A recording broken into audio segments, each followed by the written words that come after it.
You look in the sky. What's that you see? A bird? A plane? No, it's 500 birds in the shape of a plane. And now, those birds are spelling out something different. They're spelling out me, Klaus, the Dungeon Noob's Guide. And this is the deck of many one-shots.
It's me, Klaus, the Dungeon Noob's Guide, and welcome to our first attempt at a live episode of the Deck of Many One-Shots. And if there's one thing that's going to be more uncertain than what's going to happen in this game, it's how well this stream is going to go and just how badly it's going to fuck up. And if anyone's going to help fuck up this stream, why, it's my friend and yours. We know him, we love him. His name is Lou. Oh, just how badly it's going to fuck up. Yes, I'm happy to make an absolute mess of things tonight. He has been my friend for so very, very long. I'm going to kill him with a chainsaw on Thursday. My dear friend Sean. I'm Sean from the Good Universe. I'm just here to apologize for Sean from this universe's behavior in the last video. It was really unacceptable, and I'm sorry. There's a lot of pee-pee talk, which is all forbidden this time. I drew a card that said no talking about pee the whole episode. But if there's one person who pee is inherent to his very being, but in a good way, it's my friend Joshua. Hello, Joshua. I like Kit Kats and hopscotch. We need to figure out what the heck this game's gonna be, because, guys, I didn't prep anything. I'm so sorry. I didn't prep for this game, and so we're going to have to rely on the Deck of Many One-Shots to lead us. Our prompt for today's one-shot is... Session over, man! Session over! So we've got a little bit of possible aliens inspiration there. We'll see just what takes me, because really what's going to make or break this is our theme, and the theme of today's one-shot is... Shit, you guys are playing aliens! I absolutely did not set that up ahead of time. What level is this campaign going to be? What level are your characters going to be? Ooh, level 14! Anyway, I mean, dear God, we got...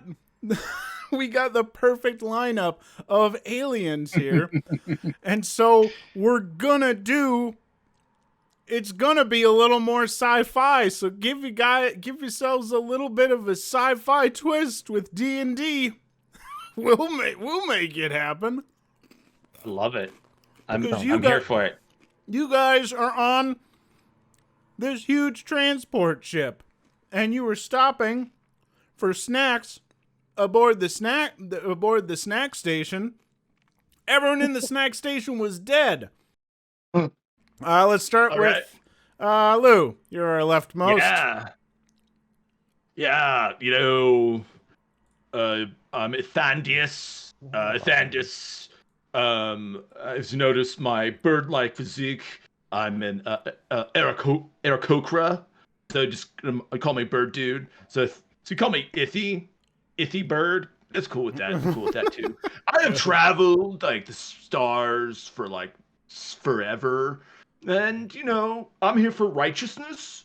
But I can also throw down. I can like throw a punch and take a punch, and I know some stuff.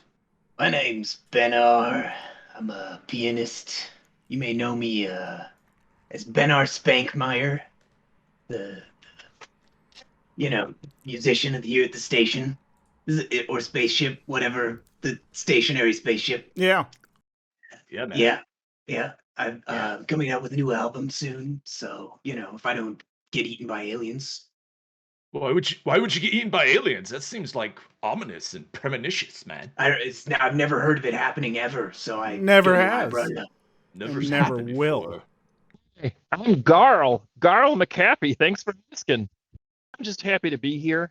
I enjoy traveling, and I really can't wait to get to our destination, which I've heard is a real wonderful place.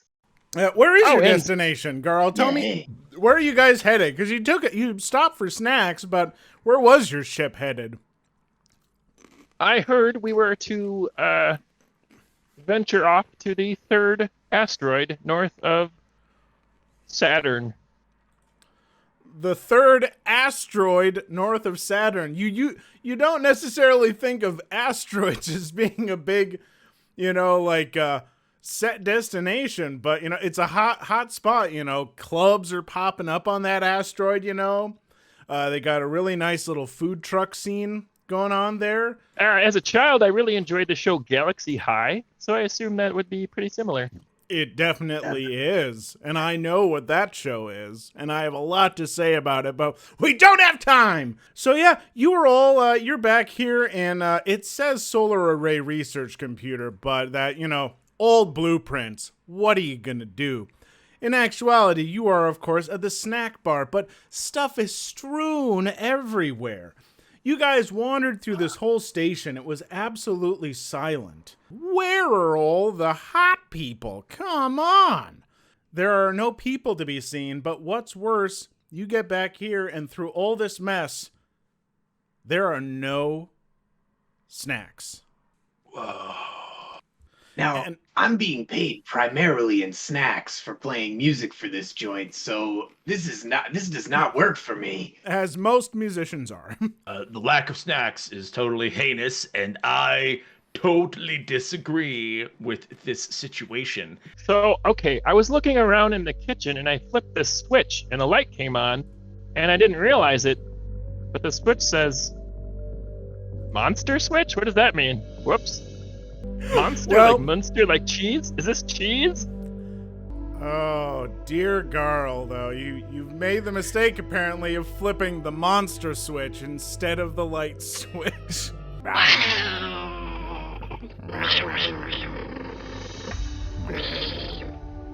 assume that's Lou's stomach. Did any of you happen to record that? I want to sample that for my next album. Roll perception checks for me. Oh no. Oh! I rolled a nat 1. Both of you nat 1. You guys, in attempting to look around, both manage to smack into each other's faces as you're trying to find the source of this sound, knocking each other on your asses. You guys are both down prone and don't see immediately the beholder that comes wandering in. Our battle starts with, I'm assuming Sean's character, whose name I remember as, Benar? It's Benar Spankmeyer, yeah. He's a penis. I'm a dwarf. Yeah. Thank you very much. Just because I shaved my beard does not mean you can say that about me. I will, stomp toward this thing angrily and say, "Are you the guy who ate all the snacks here?" Who wants to know? Me. Oh! Benar Spankmeyer. Neat! I'm gonna attack you with this sword I bought on eBay. And I got a 17 to hit. A 17 does not hit. Oh no, we're high level. Do I only get one bardic inspiration? Oh yeah, because my charisma is very low. This is a terrible character. I guess I'll save it. Okay. Perfect, and at the end of your turn, He's using eye laser number 7. Wisdom save, or you're going to fall asleep. You are just fine. I move closer, and I attack with my battle axe. 14 does not hit. So now I'll try a longsword. Wow, another 14. Does this one by chance hit?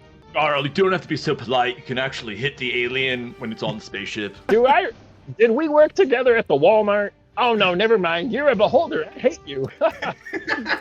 Why you hate me? My dude, do not appreciate you being in our space. I don't know where you came. You're in our space, in our space station. First, I'm going to good old paladin on your ass, and I'm going to... That's not going to do anything. Well, I'm going to try again, but, apparently we just want to give up in the first room. But that's okay.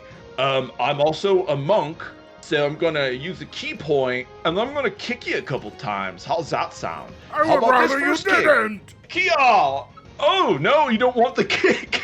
How about the other kick? Come on, D&D Beyond. A 19 does indeed hit. I'm also a level 1 rogue, so I also get to throw 1d6 in there. This is my favorite character. How many multi-classes do you have? 4. Oh, good. Go to sleep. Go to sleep. I just came out of cryo, you jerk. I'm not sleepy, but I do have to pee. No peeing! No peeing! Fires off some beams. Eye stalks wildly flailing about as he's just like, ah! Why are you doing this? Why are you bad people hurt everyone on this station? Why you hurt Mama? Good, my name is Mama. Mama, perhaps we've misunderstood each other. It's very possible. Did you eat all the snacks and kill all the people? No, I came here to get snacks, but there were no people to sell Mama snacks. Only the horrifying scent of something far worse than a beholder. Oh, no. Now that I'm by you, I realize I don't have a nose, and so I can't really smell. If you're the thing I smelled before, I also don't know how I smelled before. You're not a besmelder. It's not in you. So you were elsewhere on the ship? I look around the station. I look around and I say, where the snacks for Mama? You're gonna hold up here and chill. We're gonna procure some snacks, and then we're gonna come back and make sure that your ocular-laden face is totally set up. Oh, Mama would like that. Snacks are Mama's favorite. If Mama doesn't get snacks fairly soon, Mama is afraid that his disintegration beams are going to start going off and this whole station will explode. One might say that there's sort of a ticking clock. If Mama gets hangry, bad things might happen. That's very disconcerting. Piano dude, Garl, we're on the clock. Let's get going. Yeah, we could try some more switches. No more switches, Garl! You guys have ventured already through the atrium, which is at the north, and now you're in the northwest section. Maybe we should go to the sleep bays. I feel like someone could have taken snacks to bed, which is a bad idea, even if there's no monsters. Or no, sometimes, maybe the conference room, because, I've been to conferences, and they always put out, those little candy bars on the table. I think their snack's going to be in the conference room. We also have to go through the conference room to get to the sleep bays, so we'll just check again. And roll some perception checks for me. A gentleman's 11. Oh, well, with the gentleman's 11, you happen to hear the sound of your own breathing, but you hear it exceptionally well. Oh, I appreciate I appreciate how average Garl is. I think he's going to surprise us before the end of the adventure. You might be disappointed. That's Garl's catchphrase. You might be disappointed. You do think that you maybe hear some sounds coming from the sleep bays, but They don't sound quite right. Like somebody has like sleep apnea. You might have to turn them on their side or something. We should probably go check that out. Here in space, with the monster switch flipped, and maybe everyone being dead, I don't see the harm in investigating a strange noise. As you get to the conference room, you realize that snoring seems to be coming from the weapons locker, which is in the southeast part of the conference room. You guys know that there was a weapons locker in the conference room? A lot of conferences end very poorly here. This is pretty much standard. You say weapons in the conference room. Weren't those the lyrics to one of your songs, Benny? Oh, yeah. That's from the song Weapons in the Conference Room. I'm typically not into ska, but that was a really good ska jam. Kids said it was lit. Yeah. Are there any really righteous weapons in the conference room? Within the conference room, you can roll an investigation check if you want. I almost clicked intimidation, but I don't think I can intimidate the room into. I mean, you know what? You go ahead and intimidate the room. I want you to intimidate the room right now. I'm intimidating the room to see if there's any weapons. I got a 19. One of the chairs falls over, revealing a blaster pistol. Wow. This is just like the song on my most recent album. I knocked a chair over and there was a blaster pistol underneath. Whoa. Are you a prophet? No. Ben? No, I mean, it's a love song, so... You pick up that gun and you can hear the song in your head, and you've never felt quite this way before. This pistol, this is more than just any ordinary pistol. This isn't a sex pistol. This is a love pistol. This pistol's really nice. Are there any snacks in the conference room? I'm looking for fun bars, or pretzels, or bar mix. Anything, any snacks to give the beholder so he does not totally obliterate our righteous space station. Ithy, I'm afraid with your 11 searching, all you manage to find are just empty gun wrappers left under some chairs.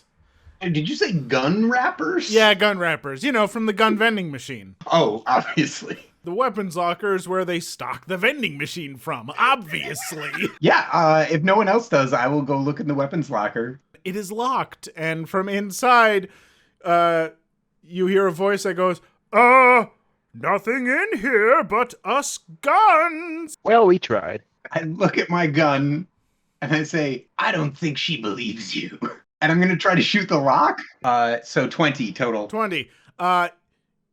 You blast the handle off, and as you do, the door slowly swings open, and standing there is a humanoid figure composed of nothing but guns. Looks like guns duct taped together into a humanoid form, and they point at your gun and they say, "We kicked her out of gun club for a reason, and now we're gonna kick your butt." First and foremost in the turn order would be Garl. Hey, gunman. I'm really gonna blow you away. How dare you! We have a very limited number of puns to work with, and you're stealing them! A 23? A 23 absolutely hits. Pew pew, motherfucker. Oh my god. With the crit fails, so you manage to really dig into him with the battle axe, and then taking your second swing with the longsword, you do manage to chop off one of Benny's toes. I'm going to put that in a song. It's going to be called My Friend Chopped My Toe Off. And it hurt a lot. Wait a second, my bros. I have something. An industrial can of goof off.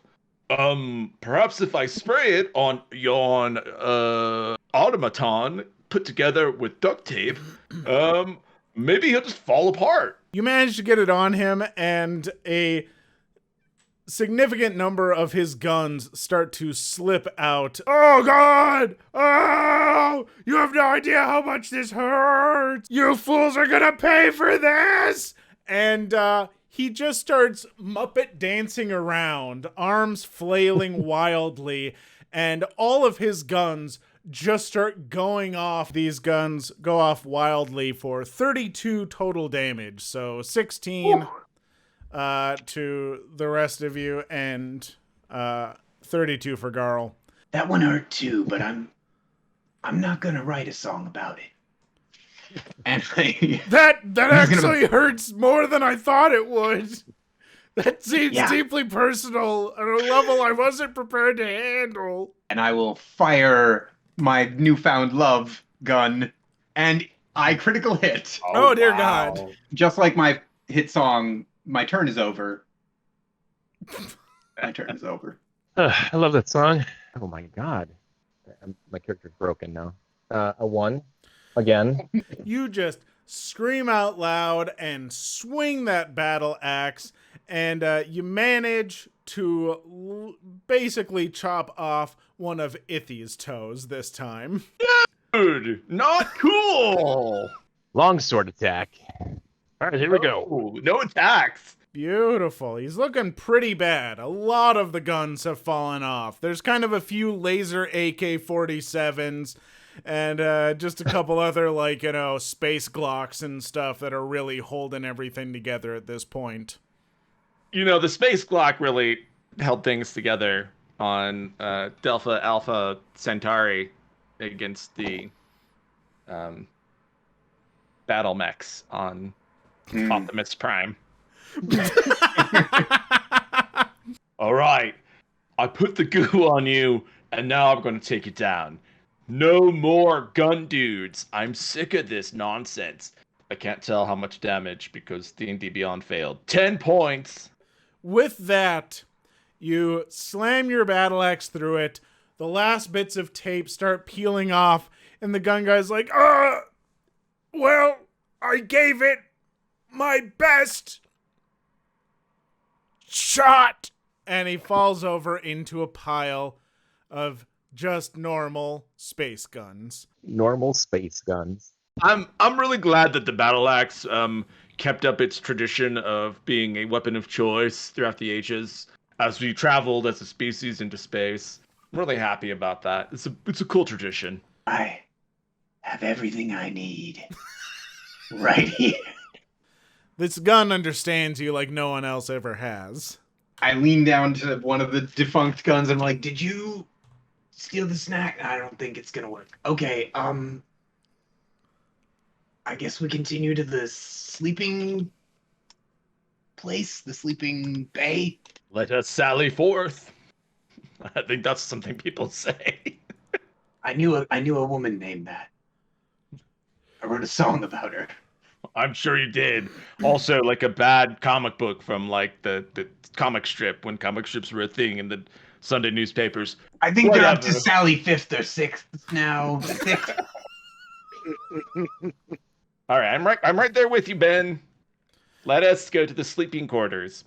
To your right, which would be the, facing the way you are, which would be kind of the northwest, you hear this kind of rumbling inhuman sound. To your left, which would be the southeast, you hear this strange hissing sound. And straight ahead of you is the galley. But you can't see in there. All the lights seem to be out. But there is a sign that seems to be written in kind of hand-smeared red paint that says, "Snacks this way, definitely snacks. Come get the snacks." Oh, well, that's where the snacks are, guys.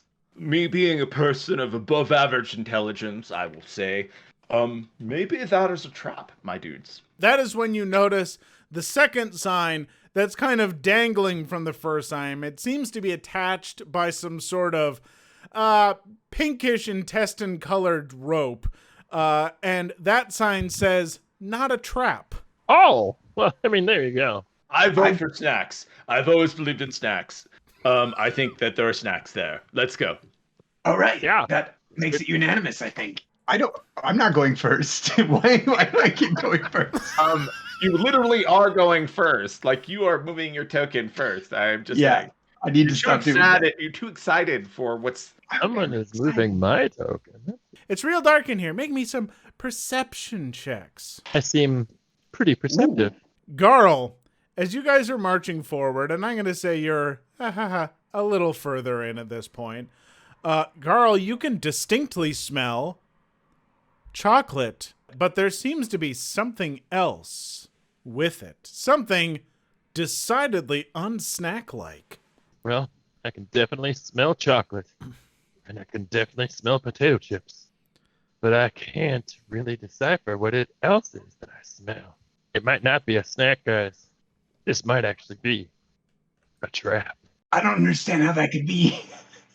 That's so weird. Plopping on the floor in front of you is a candy bar. Why, it seems to be a space Charleston Chew. Oh, well, that's a little disappointing. You notice it kind of slide back along the floor just a little bit. It's almost if it wants us to come further into the room. I'm here for it. I want a bite. Can we go forward, please? I cast dancing lights.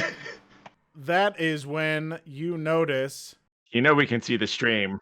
standing in the room, holding a string connected to the candy bar, are two very large sloths who, one of them is kind of holding on to a bit of string connected to the candy bar, and he's looking at you real innocently, and he's like, Who wants a snack? I mean, we do want a snack, yeah.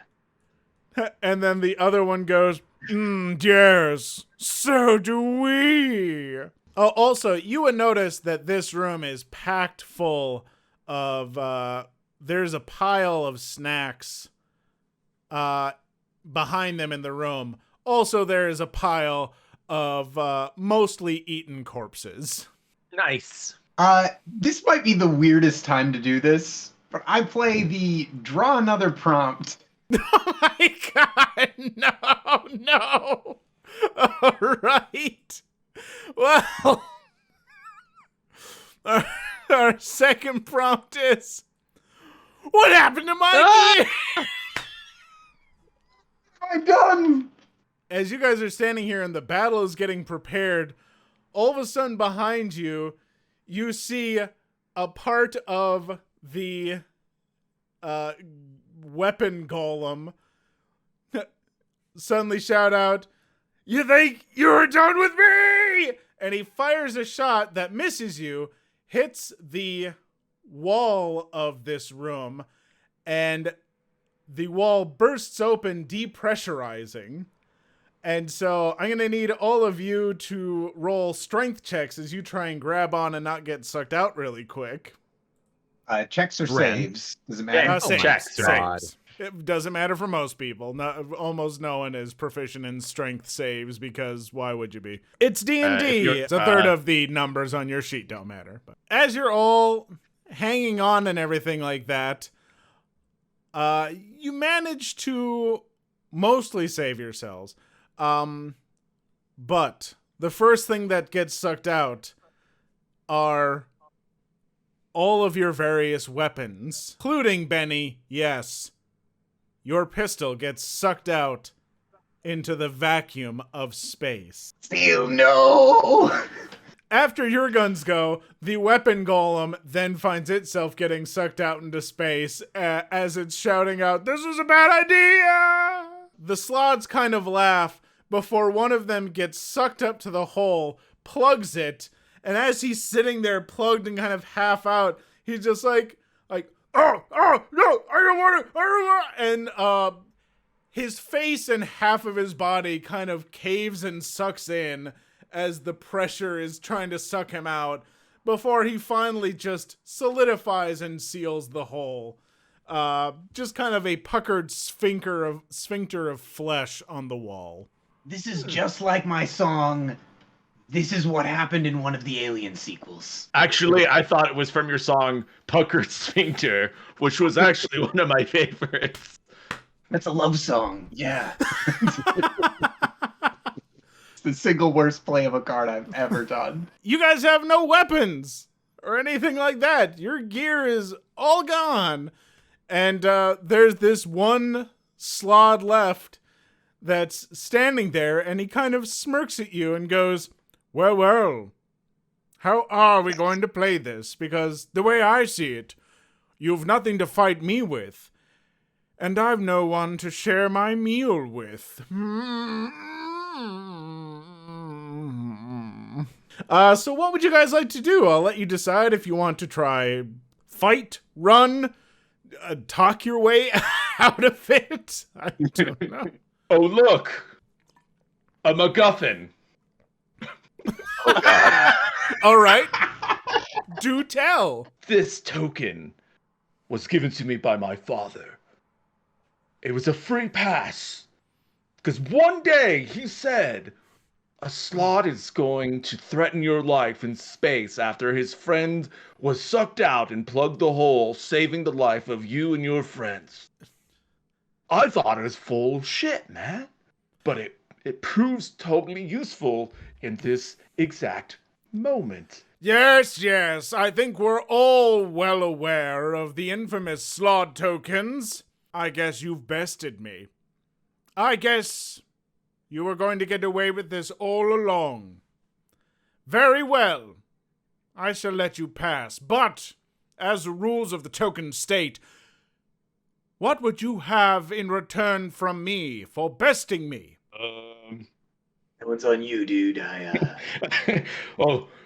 Thanks. Oh, thanks, fellow improvers. Thank you for leaving me on the stage all alone. Should make the decision. I mean, my father didn't give me the token. It's he kind of pauses there for a moment, turns facing the giant pile of snacks, turns back towards you. I really feel like this isn't too hard. I feel like I was kind of, throwing you a softball, as it were. Oh, the snacks! I almost forgot. I got it. I put my hand on his shoulder. I say, "Ask him for my gun back." We will take the snacks, including the giant Charleston chew that you tried to tempt us with, unless it has been pushed out into outer space. You see him kind of tucking something under his large foot as he's just like, yes, I believe the Charleston chew got sucked into space. How unfortunate, but you can have the rest of them. There are a lot of Mike and Ikes. They're all right. They are not. Why do you think I ate all the people on this ship? I really like Mike and Ike's. I'm really hurt by that statement. I hope you are. All right, well, I think we take the snacks and we make sure the beholder's timer is not just totally gone off. It's clocker, talker, clicker. Clocker, ticker, talker, yeah. All right, I also take one of the dead bodies. What? Wow. I have a plan. No, this is a terrible idea, my dude. All right, whatever. I think you're just being rude now and taking my snacks. Here, I'll tell you what. I give him some money. Oh, you know what? Here, have a potion of water breathing. That was never going to be useful. You can drink this.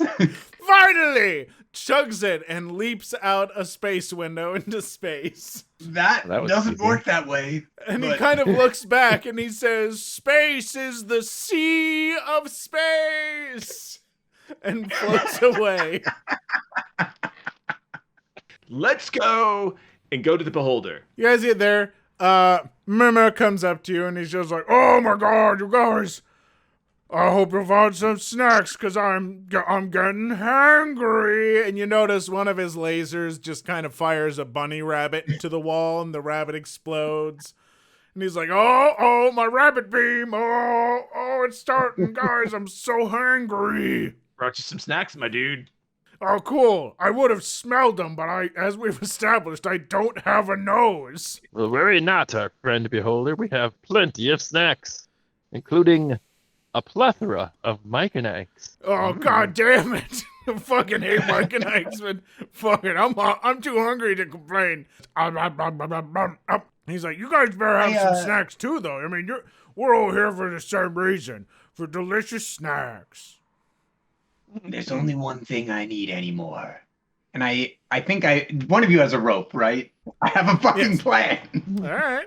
I cast locate object on my gun. All right. It's in space. Yeah. I get a sense of the direction. I cast raise dead on the corpse and I tie a rope to it. Yeah, I understand. It's been a rough day, but it's been even harder for me. It's been even harder for me because I've lost the love of my life. She is a beautiful, beautiful pistol. He puts a hand on your shoulder, and he says, "I understand." I go to the airlock and I tie something. I tie the rope onto something, and I push the zombie out into space. He floats in space for a while, and just as you're starting to lose hope, you feel 2 tugs on the end of the rope. 2 tugs. Good old 2 tugs. Also the name of one of my songs, but we don't have to talk about that one. Pull the rope in. Oh, it's kind of a love song. Short one. You pull it in, and a now pretty much frozen zombie holding your gun comes floating back. I embrace it. You embrace him. He shatters into pieces. His body was fragile enough as it is. Being frozen, he just crumbles apart. But your gun has been retrieved. I just weep openly. Slow clap. As you guys are as you do that and everything, and the beholder's eating the snacks, Murmur stops, and he looks up, and he goes, "Remember I always said that I can't really smell, but I did smell something that was way worse than a beholder? I think I smell it again. Guys, And his eye opens wider, and he projects an image of the space station blueprints. And crawling around outside it and inside it are little dots moving toward you. Oh dear. And as you begin to hear clanking on the outside of this particular room in the space station, you can see the dots converging upon you. And the beholder says, "Uh-oh. Game over, man. Game over!" And he begins to book it out of there. Wait. It looks like this thing that is attacking us. It looks like this thing that is attacking the space station is made out of water. Made out of what? Oh my. Did you confuse Aliens and the Abyss? It's like almost the same movie. Yeah, basically. Can't believe I gave away my potion of water breathing. I happen to be a paladin of water or some shit. You're a paladin, and your oath is to water. I don't know why. I am a paladin, barbarian, monk, rogue who is aligned with the power of water. Run to the shrimp, my dudes! Run to the shrimp? I love shrimp. Oh, it's been about the shrimp. So, has this monster entered this room yet? So the water alien thing is pounding on the outside of this thing and trying to break in to this room. Basically, you can see the metal of the room beginning to dent and creak in and smash and whatnot. I must reveal a weakness.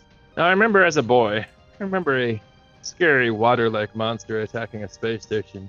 And we were flying past it, and I looked at it, and I think it was attacking a space yak. Yes, I know, a space yak.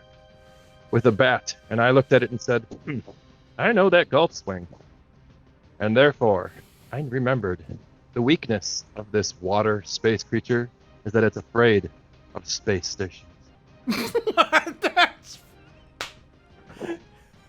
It's weak It's golf swing. against space stations. So, We may have nothing to fear at all. Well then, as you are seeing this thing start to try and break in, the water creature breaks open part of the space station. The room, it is now pierced, and the sudden depressurization causes the space station, the hole that they dented in, suddenly bursts out. Now, you're all in danger of getting sucked into space, so I'm gonna need you all to roll strength saving rolls.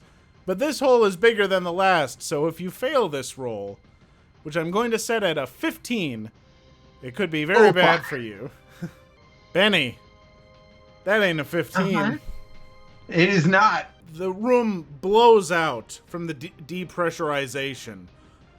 The shards of metal piercing into this alien water creature. It's suddenly stabbed by the station, its weakness, killing it and causing all of this water to suddenly mist and spray out as the air pressure sends it flying away as particles. But you also see your dear Benny cast out into the open void of space and the space station protocol's safety seal off the hole a moment too late to save Benny. The rest of you, however, you hear Murmur starting to shout, "I don't know how to get out of here, and running away burned away all my calories, and now I'm hungry!"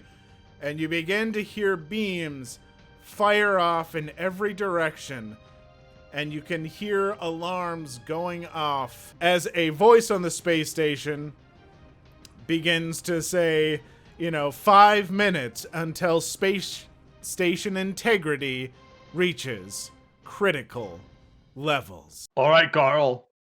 Now's our time. Go! The water alien has been unceremoniously defeated by the station itself. The station is beginning to shake. Panels are falling. Electrical systems are beginning to spark and burst, and I'm going to need you guys to roll dexterity saving throws. Shit. Both of us. Just zapped. Oof. Both of you are going to take 13 damage from one of these side panels blowing up and hitting you with shrapnel.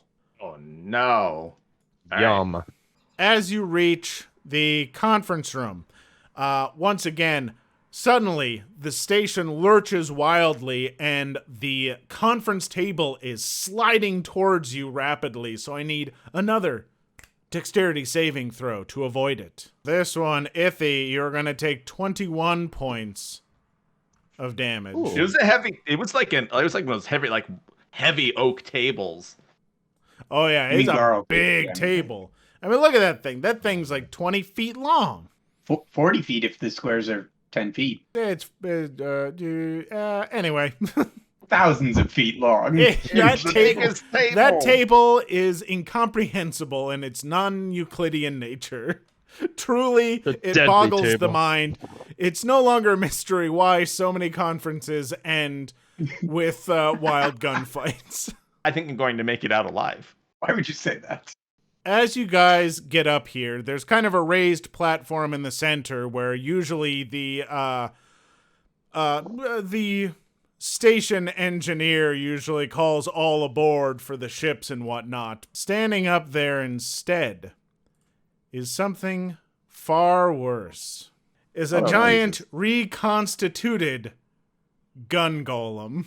This isn't just tape. You recognize it. He's taped these guns on with gorilla tape. You fools! You thought that I would let you leave after what you did? I want to play a little Pipes of Haunting, because everyone knows that gun apparitions are afraid of ghosts. I believe the Pipes of Haunting are an item you got and not one of the fate cards. Oh. Never mind. Oh boy. He shakes and dances wildly, guns going off. And I will need dexterity saving throws. Full damage is 27, so 13 when it's cut in half. I can do an unarmed strike.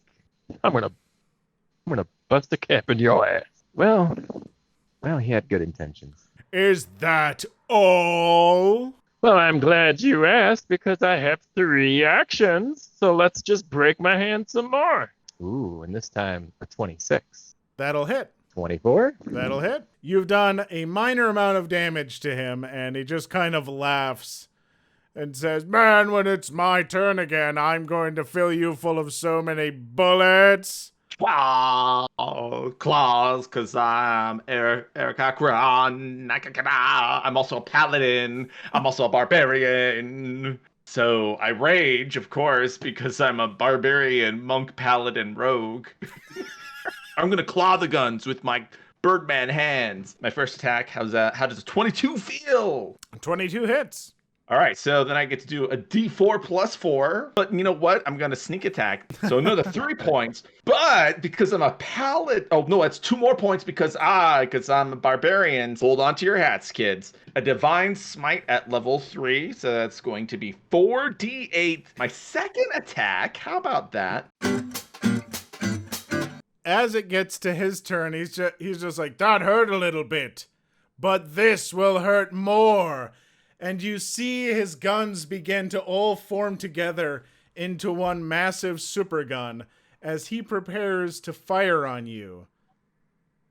But that is when you hear the sound. I will be right there!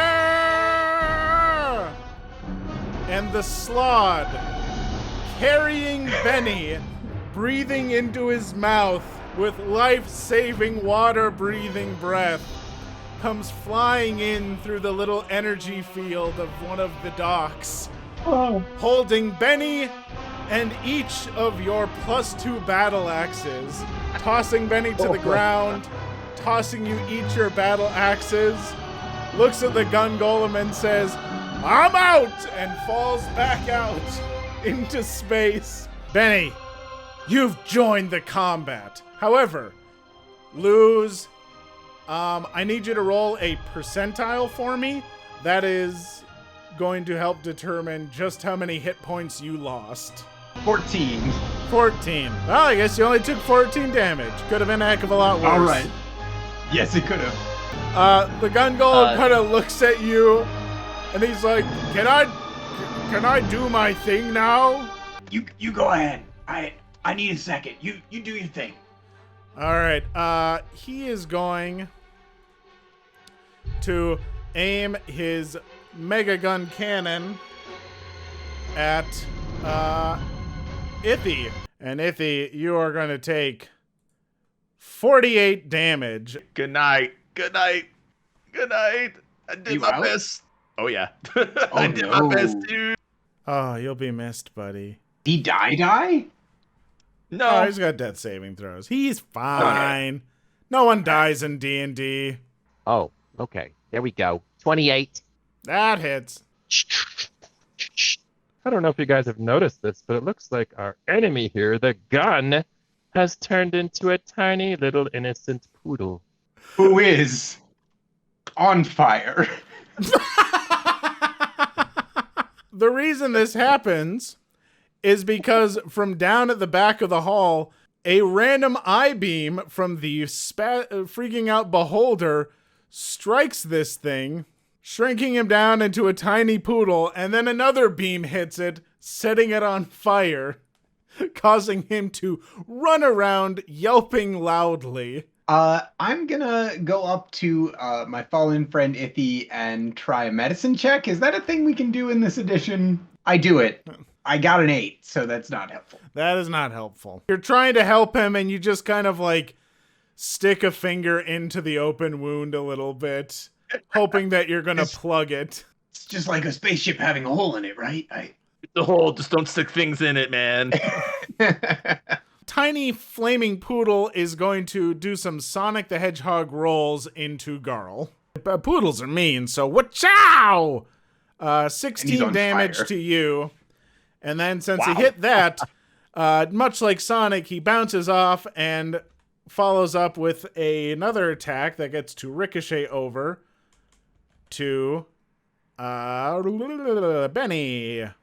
Bang, bang, bang, bang, bang. God, the word roll. Bounces back for another 28 damage, almost max. Oh, bing, bang, boom. Almost would rather the gun golem. Yes.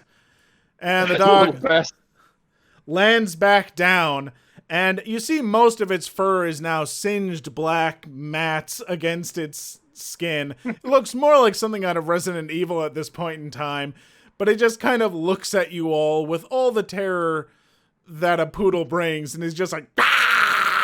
I'm sorry, everyone. This poodle is far more a feisty villain. I will say it's lost a significant amount of health, but it has gained some AC by being... Oh, but not that much AC, so you hit it. Let's try it again. High average. Another 20. Wow, way to be consistent, senor. Yeah, I will just take my beloved gun and shoot. My favorite hit of yours when the early days, I'm not speaking in character because I'm unconscious, was Shoot the Poodle. Oh, yeah. It's a beautiful song. I'm not going to say take this roll with advantage. It was a 20. I'll roll again anyway if you want. In case you crit, you never know. I did not crit. No. I got the exact same thing. Well done. Poodle Golem's turn. Benny. 9 to... I can't believe someone missed me. Not only did it miss, it crit failed.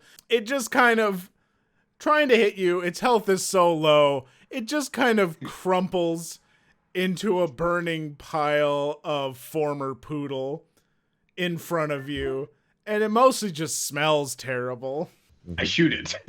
Your shot goes through the floor, opening just a tiny hole that sucks the poodle mush out and then kind of seals back up from security protocols. Space stations are wild. I should get a space station.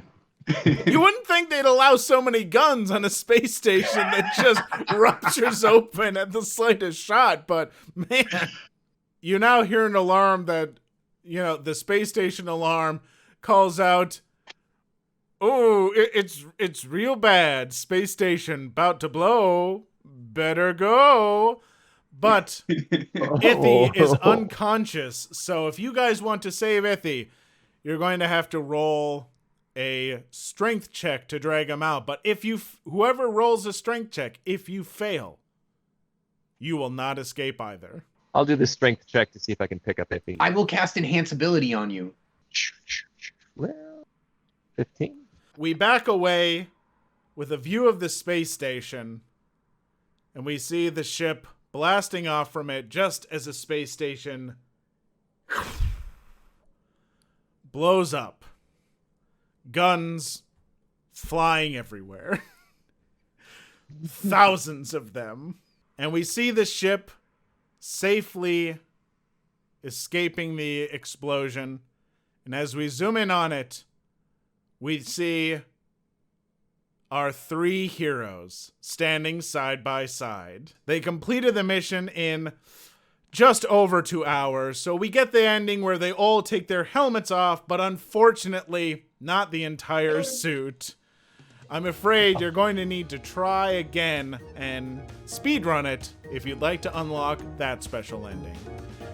But I'm afraid that speedrun will have to wait for another draw from the deck of many one-shots.